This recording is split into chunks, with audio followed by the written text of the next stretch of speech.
experience I'm about to share is for the benefit of all humanity. It's quite a remarkable experience to go through a plane crash and survive. And I want to share my personal experience in a very summary form.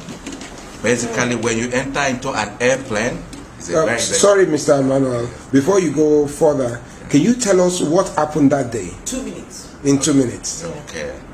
Yeah, what happened? We just entered the airplane like every other passenger, the traveler. We were all relaxed, hoping to make a safe journey to our destination. And we were taking off in the night about 11 p.m. Nigerian time from the Buene Airport in Abidjan, Ivory Coast. And because the airport is just by the Atlantic Ocean, we were taking off into the ocean. And we took off just about 3 to 8 minutes into flight. We crashed into the Atlantic Ocean. And the crashing did not give any warning, no sign. The engine just packed up, and suddenly we were in a free fall into the Atlantic Ocean. And when the plane hit the water, it just exploded and scattered, and people were thrown out of the airplane in all directions. Some people were trapped. How many people were on board? We were about a total of 189 passengers and crew in the airplane, and out of that, we had about 10 survivors without the crew, 5 Nigerians and the rest of the international. None of the crew members survived, and it was quite a terrible experience, very, very terrible. But we were lucky to have survived by the grace of God. And there are a couple of things I wanted to say that helped me, my own personal experience, I want to recount for the benefit of all humanity. That one, when you enter into the airplane, you need to read the safety manual that is a standard that comes with the airplane. You make sure that you read it and understand it clearly. 2, you need to listen to the instructions being given by the crew members. Listen to them very carefully. All the things they were doing had a lot of meaning at the time you need them most. They're very, very important. Don't assume that, oh, when an airplane crashes that you're a gunner, that you don't even need those instructions. You need them. But when the time comes, those little information you think don't matter, they really matter. 3, you also have the choice of sitting, which is not exactly under your control, but you know, wherever your spirit tells you that that's where you feel safe, please do. You sit on that place. Why did you say that?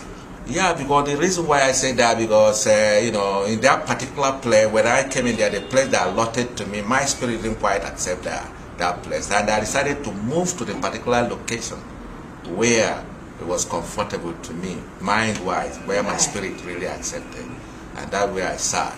Did the person that swapped with you, did he survive? The person that swapped with me did not survive. His body was not even found. And there's also another major important information I used to need to give and share. That anytime an airplane is having issue, whether it's crashing or not, having issue, you try to be in a crouching position. You try to be in a crouching position in case the thing gets out of hand. Crouching position, of course, you know what I mean by crouching position. Are you sure? Crouching position is just, you know, you move towards you bend over towards your knee. The reason why that happened, because I did that during that plane crash. The reason why it is done is that because of flying debris, at least because you need to be conscious to even then be able to do logical things. And anything that hits you on the brain or whatever, you know, will make you unconscious and you cannot logically act. So basically why I have to do that, why everybody has to do that in case, is you have to bend over. It has been proven to have saved a lot of people, especially in my case. I'm talking about my personal experience. Then, 4th point is that you need ordinarily, in your private time, to seek information on your own. The little information that you get by watching movies, reading novels, reading books, they come in handy at the time you need them most. These are snipers of information that you don't even know you need, don't even know they are important. But when the time comes, times of emergency, those little information that don't seem to matter, they matter a lot. 5, Yeah, you also have to, I am talking now specifically my own experience. It does not mean that it will apply in all circumstances, but my own experience of what I did that very day to survive was that when we hit the ocean and I basically drowned, in order to come to the surface, I did a body movement that resembles as if you are riding a bicycle. If you do a bicycle rider movement, the water will naturally throw you up. You will just from the abyss, from the bottom of the ocean, wherever you are, the water will throw you up like a rocket. You come to the surface if you make such bicycle movement. And that was what I did, that it threw me up. And once it throws you up, you need to be very, very logical. Anything that will help you survive, anything that helps you be creative. Don't wait for perfect situations. You be creative. For example, I saw a part of the plane floating, and then I saw that it will act as a floater to me, as a makeshift floater, and I made the move to grab it and become an automatic floater for me. Even if not effective or very, very efficient, but it helped me survive. 3, as an addition to that, always in all circumstances, you have to be cool, calculated, coordinated. Don't be panicky, because when you get panicky, you do desperate things. But when you are cool, organized, and use your mind, you'll be logical, but in action, you get a logical result. Finally, in all cases, God is the most wonderful protector. You have to hang on to Him in all cases. He will give you the strength. He will give you the knowledge. He will give you the wisdom if you hang on to Him. For example, in this my own particular case, when everybody was in a desperate situation and people were crying, my mother, my father, my wife, and all that, I called on to God, and I didn't make a selfish prayer. I was praying for all of us, praying for forgiveness of sins of everybody.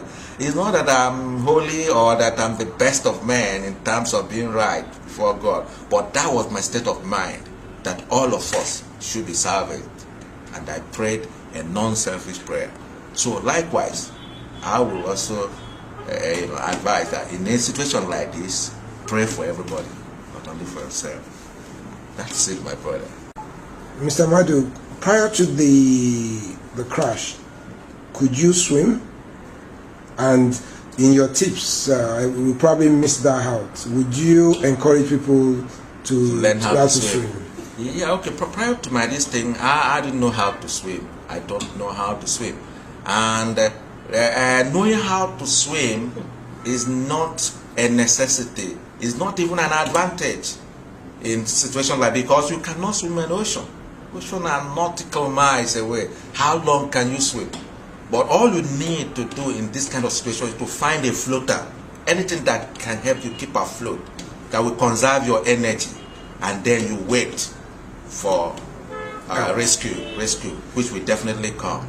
Was there any damage to your body? I was lucky. In my case, there was no damage to me. Do you want to stand up so that we can see that you are fit, you are able? Do you want to stand up? Okay. Your hands. I was just lucky, extraordinarily lucky. Madu is able. Thank you.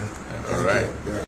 Mr. Madu, one final question. Yeah. What would you encourage people to sit in a particular class, be it a club class, first class, or economy?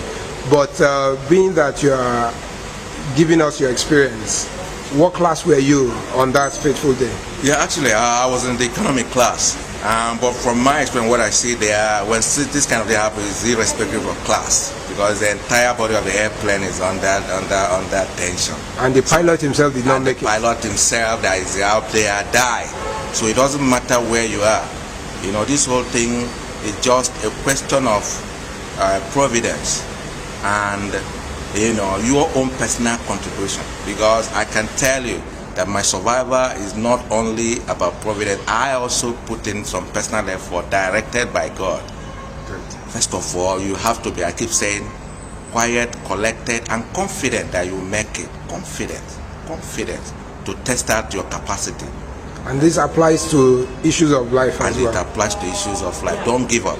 Don't give up, no matter the circumstance. Don't give up. Thank you. Yeah.